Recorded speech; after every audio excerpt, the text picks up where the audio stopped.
Thank you so much to our esteemed panel for joining us. Thank you so much, Professor Pei, for a, I think at best, depressing worldview, and yes, at worst, maybe we should all be buying some apocalyptic bunkers or something. Maybe investing in SpaceX. Professor Pei, I want to pick up actually on just, I think you've established, if we're in the beginning of a trade war that's, really an ideological battle between the US and China. You spoke about, if you're optimistic, maybe we'll see a circuit breaker in Buenos Aires. What could that circuit breaker be? Because you've got President Trump, who is sticking to his campaign policy of going hard on China as being central as his policy platform, going into midterms as well. And you've got Xi Jinping, who very much depends on the growing clout of China to maintain his consolidation of power. So what does a compromise even look like? I think most hopefully, though not necessarily realistically, is that China would cave in for its long-term good to U.S. demands on state-owned enterprises, on subsidies, on a whole set of issues which the U.S. used as grounds for the trade war. There's very small chance, but because this is really the last clearing opportunity for China. If it can present, if it can make an offer, to use the Godfather analogy, Trump cannot refuse, then I think we're in, we can see a turning point. But the probability of that probably is not that great. Professor Golley, I remember reading years ago this great description of China, saying it's a nation born of hurt. It's 100 years of getting through famine and economic and political turmoil and lifting people out of poverty. Is there an argument that they can suffer a lot more before they give in? Oh, absolutely. I use that expression often. Chinese people know how to eat bitterness. When it comes to the trade war, I really think they'll be able to stick it out and suffer the economic losses that will come their way because of the tariffs that Trump's put in place on them. But I'd like to just make a comment on the ideological battle. I do think it's curious to put it as a battle where you have the United States claiming to want to uphold the free trading system, an open and democratic global system, when they themselves are the ones who are running absolutely against that system in putting those tariffs in place and starting a trade war with the world's second largest economy. That seems more than just a little ironic to me. High Commissioner, how worried are countries like Singapore to be caught in the middle of this? Because you look at Singapore, Taiwan, South Korea, Japan, all these very export trade dependent, vulnerable economies. Do you feel like you're getting to a point where you're forced to choose a side? I think, as Minxin said earlier, these are early days in one form or another.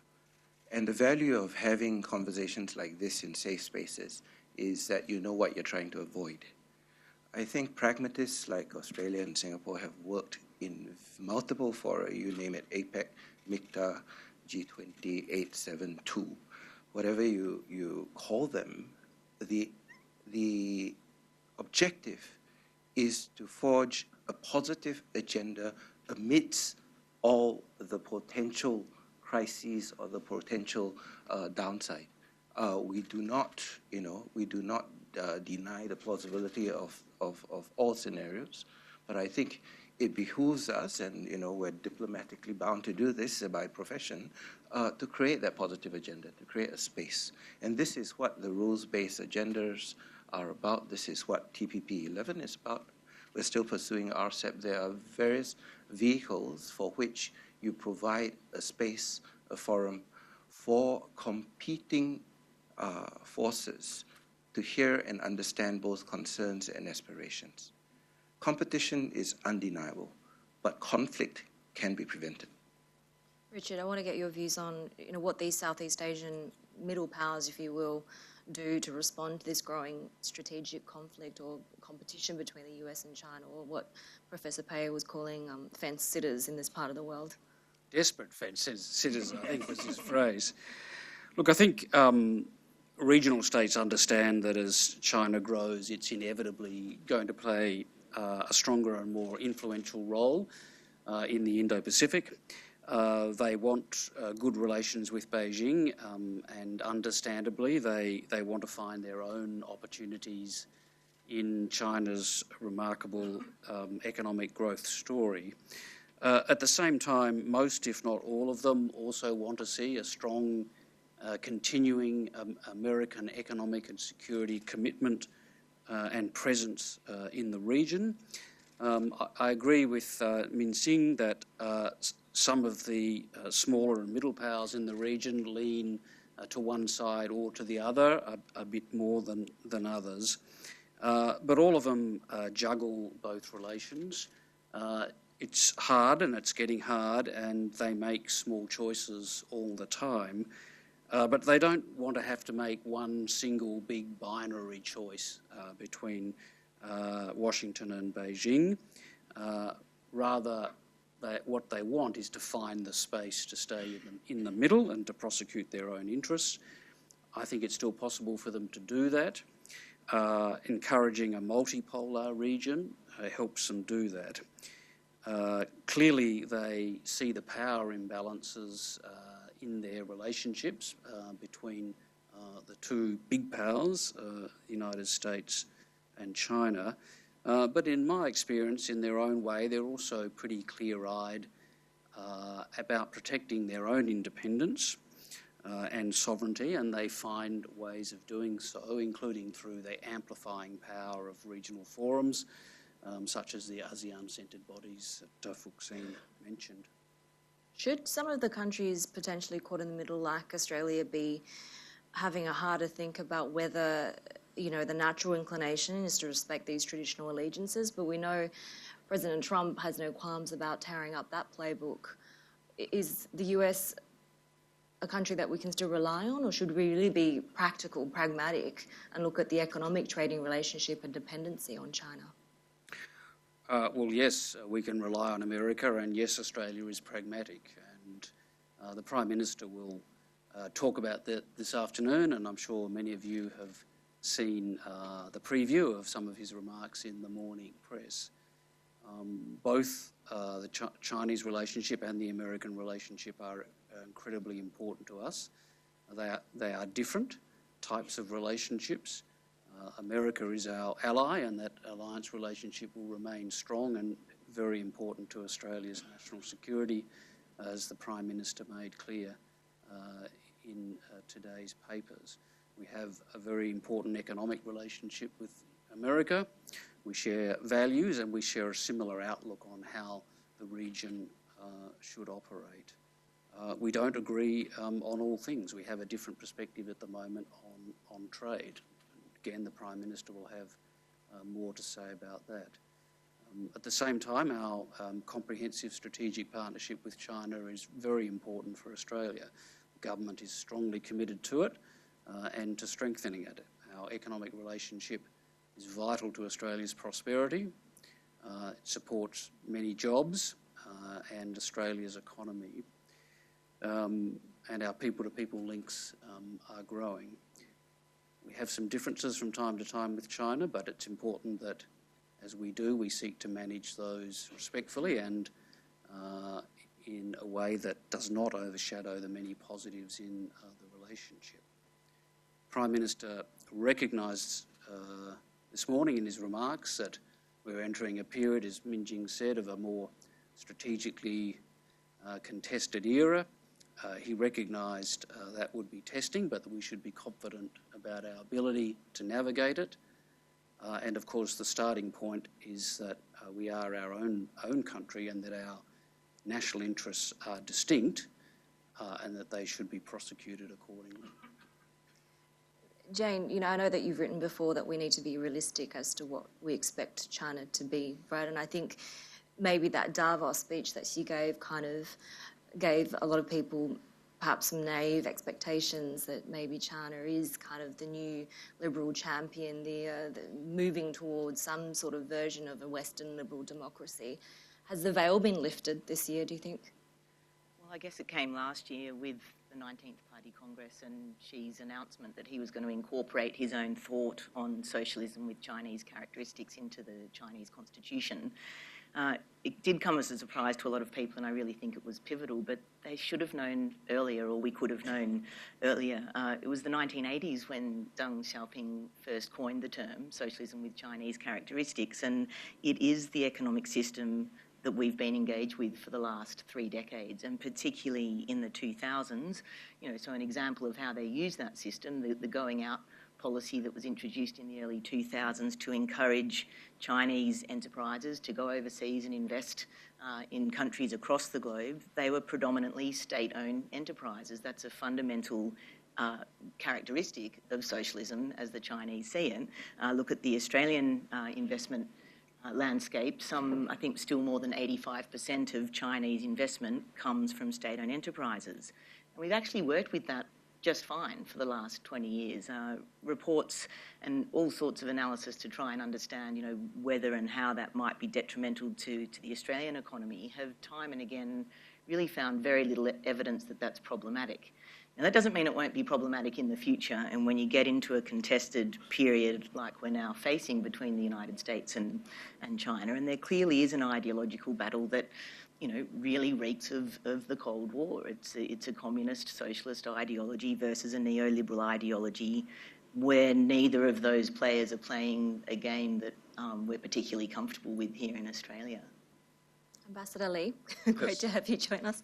I'm going to ask you to get straight into the conversation. Professor Pei was talking about South Korea's experience of being burnt by China behaving as a bit of a bully when it comes to strategic and military issues. What are the lessons learned in terms of how you navigate this growing clout and power of China in the region? Well, it's a very big question. Well, still, actually, there is no actually quite clear answer. We have to actually live up with that, and then probably it will be very long way actually to go still. So, of course, actually, as you know, actually, 2 years ago, actually, when we decided to deploy our THAAD system, we got a little bit harsh, the reactions from China. But still, it is not actually, it has not been lifted up yet, still very slowly. They are now easing up, actually, their kind of, their measures. So, but we don't know. Still, it's a long way to end. We have to figure out. It's kind of a long-term task for us. I suppose one of the vulnerabilities that Beijing has is being, one of the members of the six-party talks, but also a very concerned bystander as to what happens in North and South Korea relations.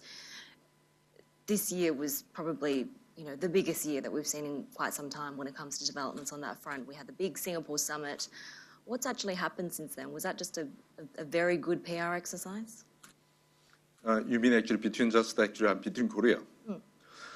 Yes, between Korea actually, what happened actually over the last 1 year is actually really dramatic. Think about actually, up to the end of the last year, it is quite actually likely that actually war can break out on the Korean Peninsula at any moment. Now, there are South Korean peoples, even if we have lived under that kind of actually, armistice actually, the regime for 70 years, we have never felt such a very serious actually threat and the possibility of the war. Like actually last year's, but this year, things have changed quite dramatically, and now we have the 3 times a summit meeting inter-Korea between South and North, and then we believe that actually we have alleviated the military tension on the Korean Peninsula quite a lot. So we have agreed on many points. But that also, whether we can carry out that kind of agreement we have made between two Korea, all depends on the successful outcome of some of the further negotiation between United States and North Korea. So, between two Korea, we now see a lot of hope for peace, but still it depends on the negotiation between those two countries. So we are waiting for some good result for their next the step of negotiations. Professor Pei, is the Korea situation and the Singapore summit a good example of how President Trump's unpredictable and unconventional style can actually be diplomatically successful? No, because so far we don't know what the success is, right? I think the widely shared observation is that he went in without a strategic understanding of what he was getting into, and he was unaware of the history of this very complex process, and now I think he's stuck because the North Koreans have no intention of giving up nuclear weapons, and Trump desperately wants a win. But I think one thing that has really changed and which has not been talked about is that in the middle of all of this U.S.-China strategic competition coming to where. So where does North Korea's nuclear weapon issue fall into this game? I think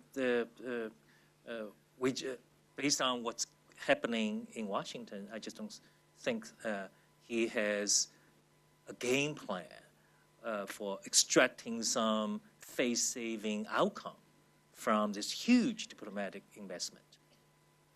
Richard, I want to bring the conversation back closer to home. We'll be speaking to the Prime Minister a little bit later on. He was very buoyant and positive that Australia can navigate these trickier waters without jeopardising the relationship that we have with either the US or China. But it's been a long time, and it's been quite a few Prime Ministers that we've had where we haven't had a cohesive China strategy. Well, I wouldn't accept the premise of your question.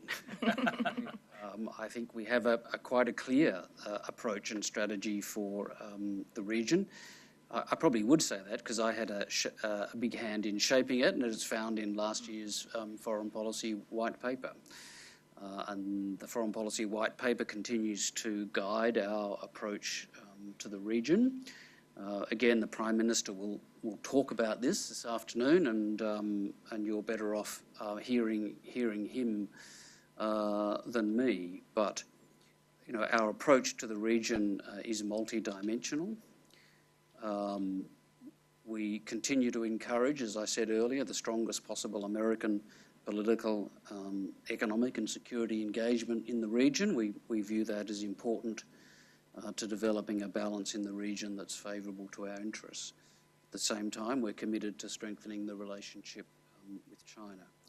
We are investing very heavily in our relationships bilaterally and also in what we call minilateralism with the big Asian democracies, Indonesia, Japan, India, for example, Republic of Korea in particular.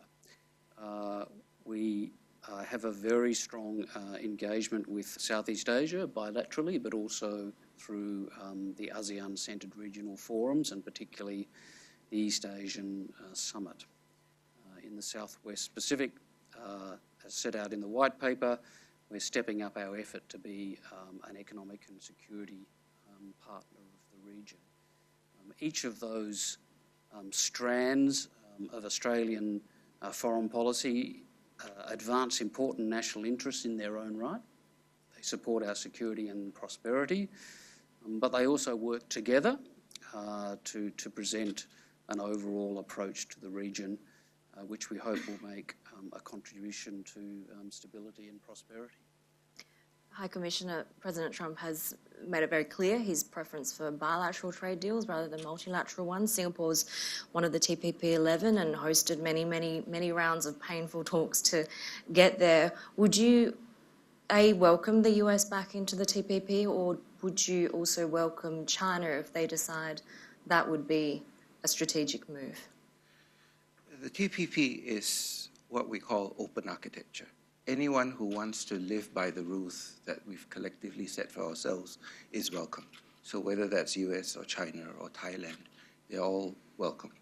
I think what needs emphasis is, as a former WTO ambassador, the relationships between nations are far more multifaceted than we have time to expose in spaces like this.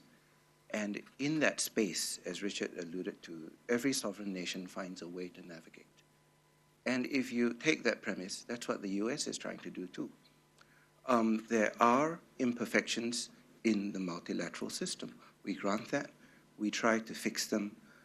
Sometimes you inject some form of a shock to force the fixing. Sometimes if you are too benign, the system collapses upon itself. We're seeing all these dynamics play out. I think there is perhaps a less generous attitude towards multilateralism in today's climate, and a lot of that boils down to domestic polity. You can understand that too when you analyze it. So if we can logically understand what is all going on, then it also logically holds that we should be able to work together to find solutions that can address concerns and yet uphold what is important to us. And I think that's where the rules matter. Now, in a lot of Minxin's thesis, there is an underlining implication that power, as in that there will be dominance from the more powerful, right? Generations of Australian leaders, just like generations of ASEAN leaders have said, we are working against a world where might is right.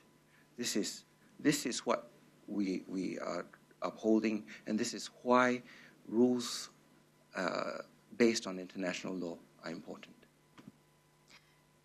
Jane, you spoke a little bit earlier about how for many years now, this is the China and its system that the world has been engaging with. Is it a little bit unfair or a little bit hypocritical now to expect something completely different?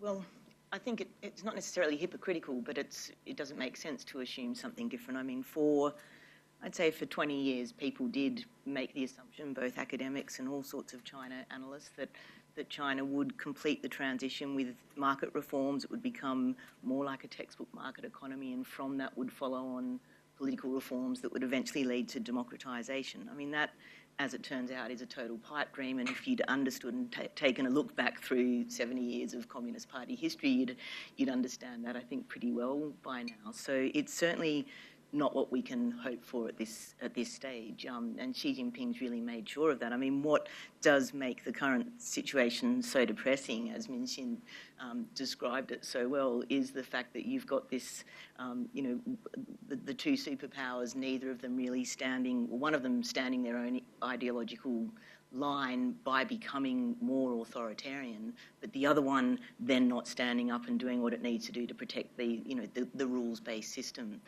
And it's actually really encouraging to hear the discussions. Leave it to the diplomats to inject some positivism into the conversation. But there are lots of ways that Australia and the other countries in the region can contribute, I think, and encourage both of the superpowers to play more by the rules. And, I can point the finger at China all day long and talk about the ways in which they've flouted the free trade system, and particularly through their use of state-controlled finance through the very, very large state-owned banks into the state-owned sector to go out and produce these very large multinational enterprises.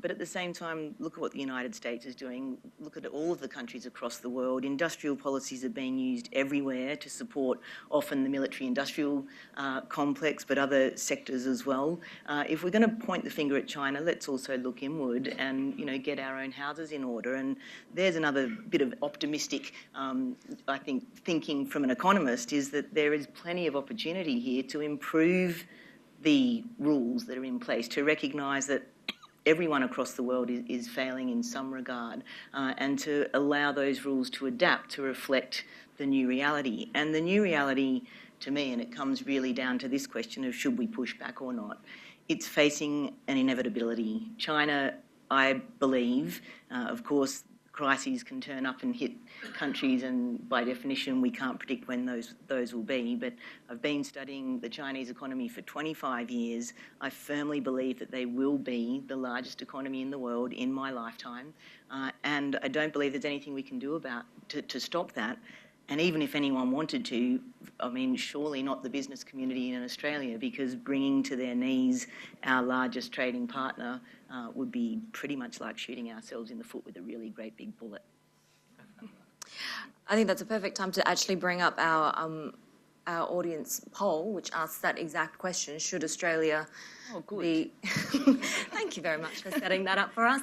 China's influence is rapidly growing, as we've been talking about in Southeast Asia and the South Pacific. We know all about the South China Sea situation, aid, investment, military power in some of these islands, and also throughout the rest of the world with Belt and Road and their investments and massive infrastructure rollout in places across Africa as well. So what should Australia do? You just need to go to the conference app and the website, I believe, in the browser.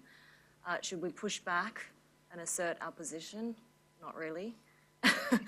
A great deal of the audience believe that we should accept China's rising power and try to work with it. So, in fact, even fewer people thinking that we should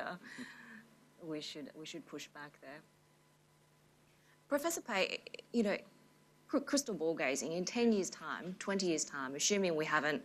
It's just a war of attrition that, you know, somehow kind of regulates itself. What does China look like in the context of the world power kind of setup? Well, first of all, I think China's growth will be a lot slower than without this U.S.-China strategic competition. And to the extent that the legitimacy of the Chinese Communist Party and the internal cohesion of the Communist Party itself and Xi Jinping's own personal authority really depends on how well China does as a whole, then I think we're looking at a much less robust China. We don't know whether the system will unravel, but the system will certainly find it harder than it is today to keep things together. That's why I would say if the leaders in Beijing look at long term, is that they take a huge hit now with trade concessions, which really deal with the tools at the disposal of the Chinese Communist Party in keeping itself in power. China has such a large state sector, not for any economic reasons. It's a purely political tool for the Communist Party to control the economy and keep itself together. So I would say just net-net, China will be much worse off than it is today. Okay. We've got a little bit of time left, and I'd like to throw out some questions for the audience. I think we've got some roving mics around as well. This gentleman here. Professor Pei, just follow on to your statement right there. You talk about that China is not likely to take a concession and the government is going to stick harder, play a hard ball with the US pressure. But how about the internal stability of that regime? I think China today is also very different from 20 years ago. The more the stronger standing the government take doesn't mean the people are with them. And recently there is a lot of debate on the use of private economy in the system. There is some, statement from some government officials said, we will pull back the private sector and have SOE have a more dominant position. But now the media response is appalling, and then end up Xi Jinping have to come out to say, that's not right. So, this kind of dynamic, the domestic dynamic, although we observe China is moving toward a more left-wing sort of authoritarian sort of government, but I will imagine that domestically the government is not without the pressure. So would you, elaborate what's your observation of the domestic political direction in China? Yeah, let me just make the following points. First, the perception that things are not moving in the right direction still remain at the stage of perception, because we have not seen the trade war, the structural slowdown of the Chinese economy, the effects of very bad economic policies over the last 5 to 10 years. We have not seen these things translated into a dramatic and widespread drop of living standards. Every Chinese people today still feel okay. That will change in the next 3 to 5 years. So in other words, the Chinese word is that the timing is not here yet.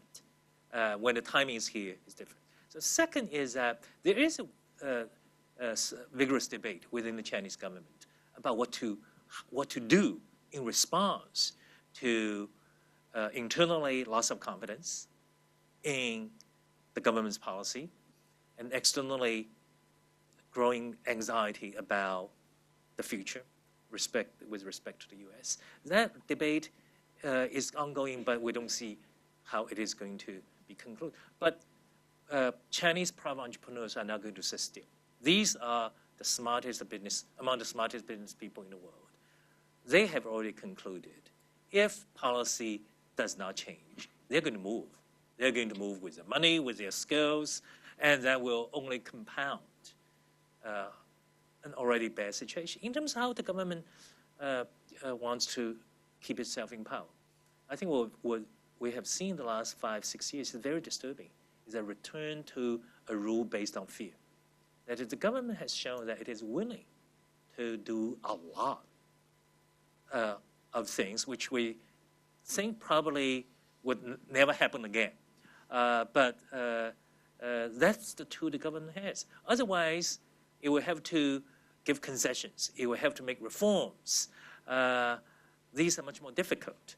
But the ready tool at in its hand is the use of secret police, the use of mass arrest, and the control of the internet. So I think probably the hardliners are leaning in that direction. Nicole Brigg, Macquarie University.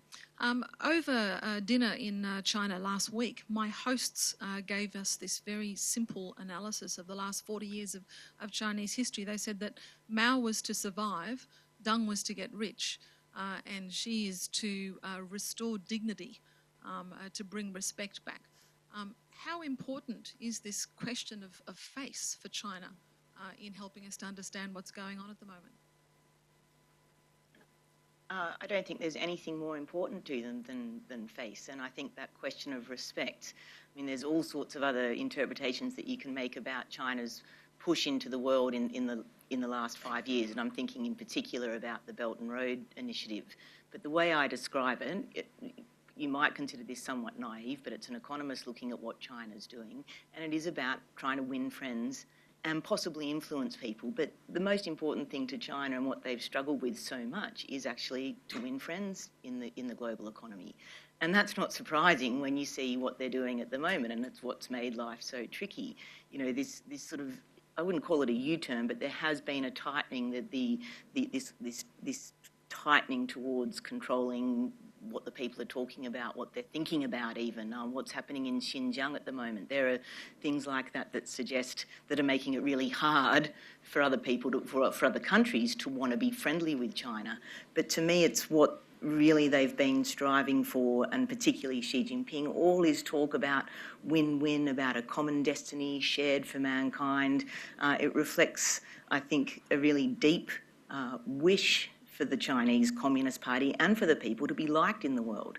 And they're finding that pretty tough going at the moment.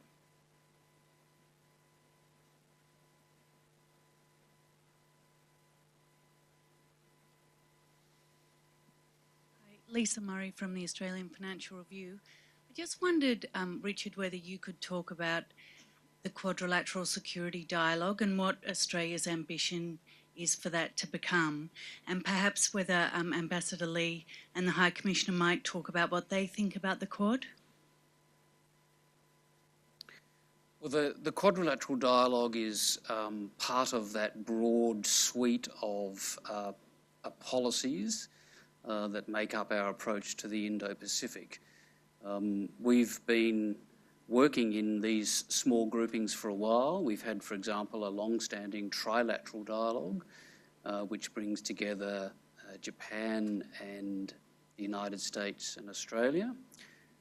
We also have a trilateral dialogue that brings together Japan, India, and Australia. And just recently, at officials level, we've started another one between Indonesia, Japan, and Australia. And these are a way of extending our diplomacy and our dialogue and an engagement on regional issues of common concern. So the quadrilateral dialogue, if you like, which for those of you who may not be familiar with it includes India, Japan, Australia and the United States, is a natural extension of that minilateral diplomacy.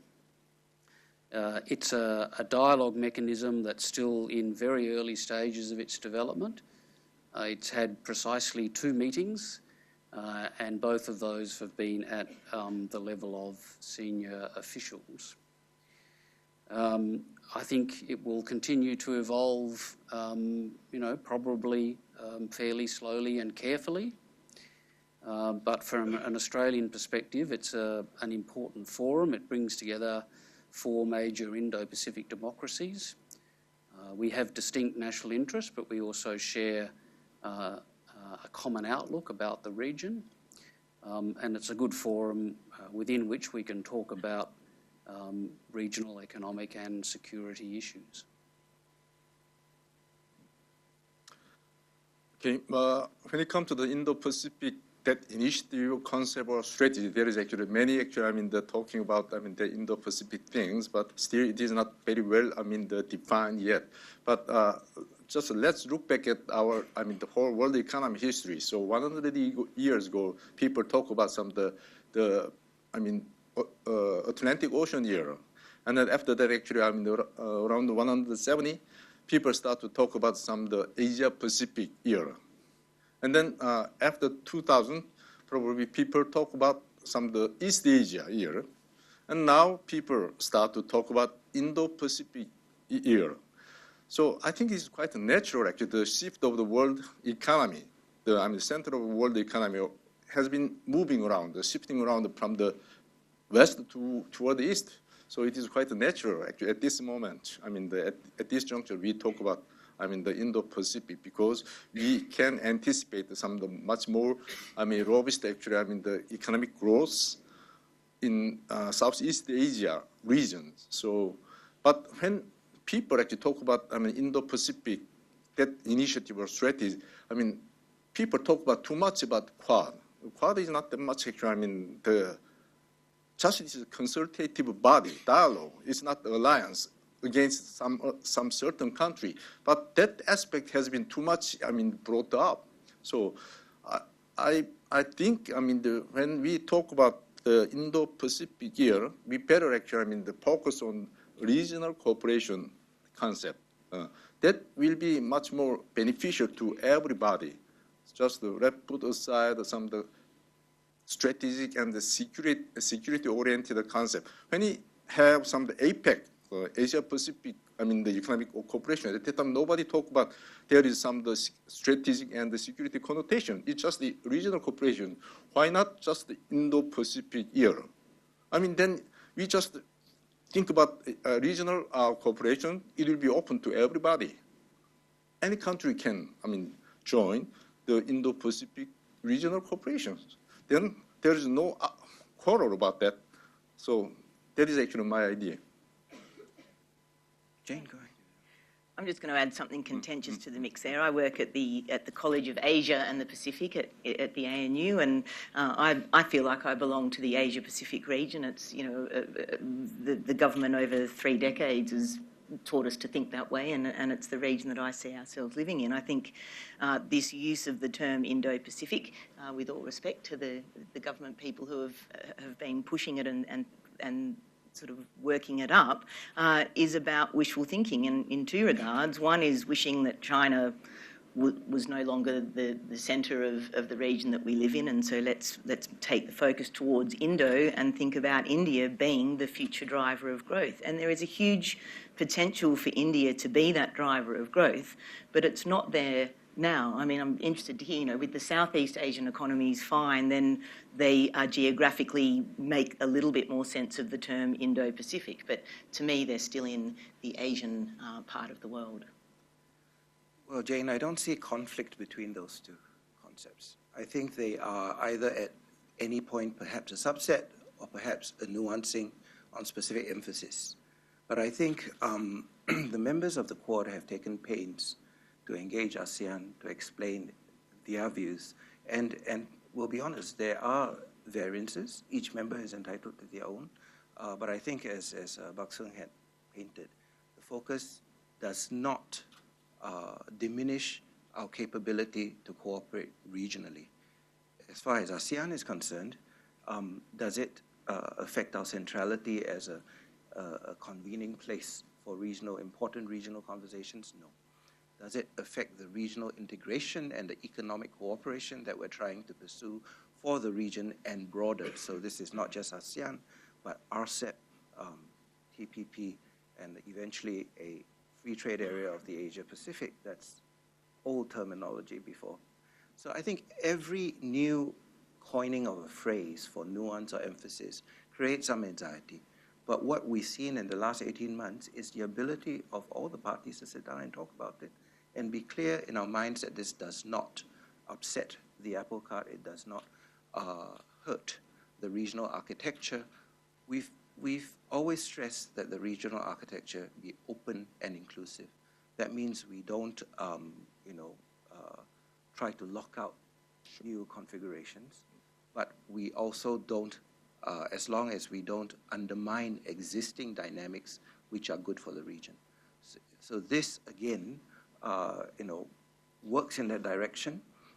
Sure, there's different nomenclature, but it does not do harm to the regional project.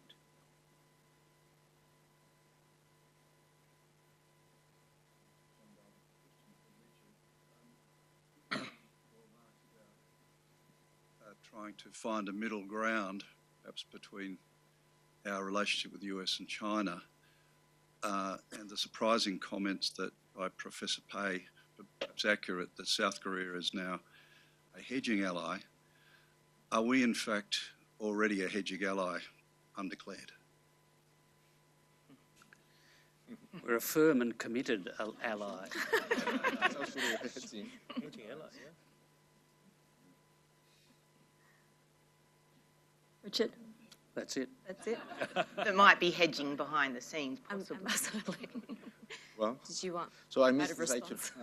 what our professor has said before, but still actually it is too, premature to say that actually South Korea is now actually trying to hedge our alliance. Our alliance is with the United States is really actually rock solid, and then it should be backbone the security policy and the architecture. So probably it won't be shaken in the near future. I think we have time for one more question. I think it'd be interesting to hear the panel reflect on the relationship between China's needs as a as an economy facing a number of transitions in relation to internal governance and its positioning externally. So far very much the conversation has been external, but that relationship seems to me to be quite important. And I suppose it'd be interesting to hear Ambassador Lee ruminate on whether or not she might be actually the first President Park of China. President Park, the previous government.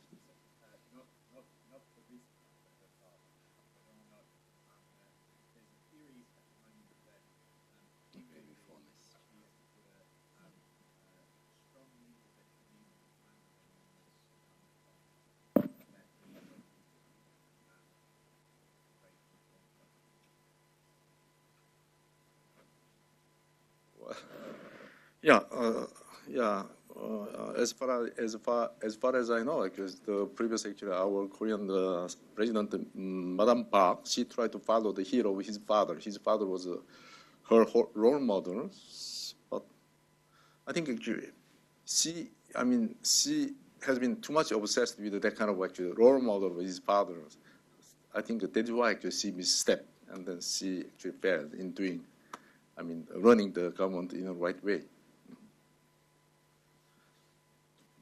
I could talk to that question for about 3 hours if you gave it to me, and it's a really great question. I think what a lot of people forget when they're thinking about what China's out doing in the rest of the world is that 90% of the time, what the Chinese Communist Party are thinking about is how to maintain a strong domestic economy so that they can sustain the legitimacy of being the single-party state, ruling a population of 1.4 billion people, some 200 million of whom are still living in abject poverty.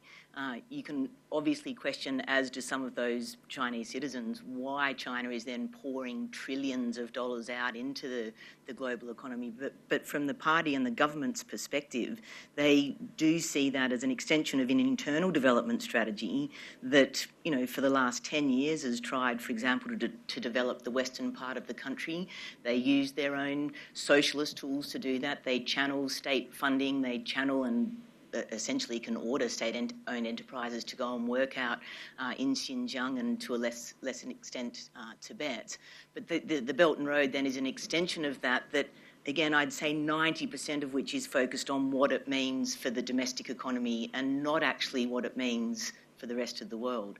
That influence will probably come externally and they're figuring out how to deal with that. But if we could leave them alone and let them focus on keeping control of those 1.4 billion people, I think they'd probably be quite happy to do that for most of their time. I think we're just about out of time, but any... Can I make actually my final point? Yes. Go actually. I just heard that Professor Pei said that actually North Korea, they will never give up actually their nuclear weapon and their system. So I'd like to make just, I will share my view with you about that point. So if we just look at North Korea's their actually, the very bad track record, actually their past history of the actually deceiving the international community, and then some of the bad behavior, which the North Korean young leader he has shown after he came to the power, probably it could be quite actually fair to say that probably China, North Korea they will never actually give up. But well, it seems to me, the North Korea. They will. The abandon their nuclear weapons and their programs. I don't know whether actually they will completely dismantle it or how long will it take. But it's still moot questions. But anyhow, they have been developing their nuclear weapons. To draw the attention of the United States and then get the deal done actually with the United States. So finally they succeeded. So anyhow they actually now they are now catching the attention of the United States, and they get into some of the direct actually discussion and the negotiation with the United States president.